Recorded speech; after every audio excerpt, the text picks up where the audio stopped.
Having trouble with tripping spins on bigger drones like 3, 5 and 5 inch, but I can get them just fine with whoops and my 2's 2 inch. The way to think about it is there's two things. So one, people always say like, well, increase your camera angle if you're having trouble with trippy spins, which I never recommend because then you need to learn to do everything at that camera angle because you're not going to change your camera angle mid-flight just to do a trippy spin, right?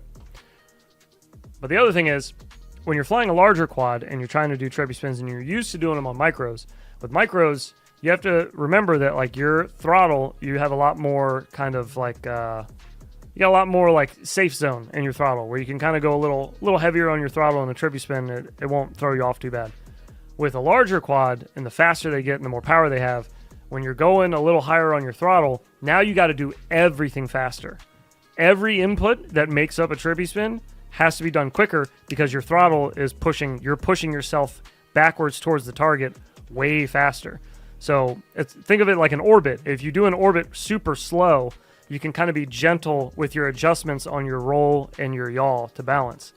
But if you're doing an orbit super fast, now everything's got to be intense. You got to be way further in on your roll and your yaw, and your time to adjust is Let's have way a green less, bean you to know? help numb the pain. So yeah, try that.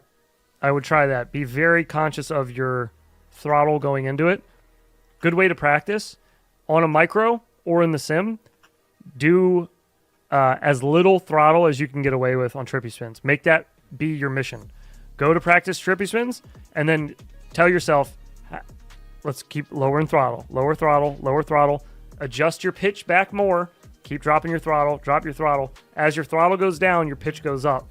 So just slowly make that switch until you're dragging your ass on the ground, basically. And then just bump your throttle up a little bit past that. Just up past that, and then that's as low as you'll get it.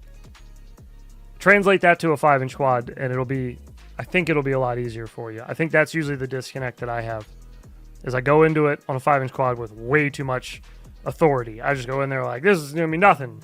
I do this all the time. And I realize, like, well, I'm going a lot faster. Everything's a lot faster. My stick position feels weird now. It feels like out of place. Yeah. So anyways, try that though. That might help.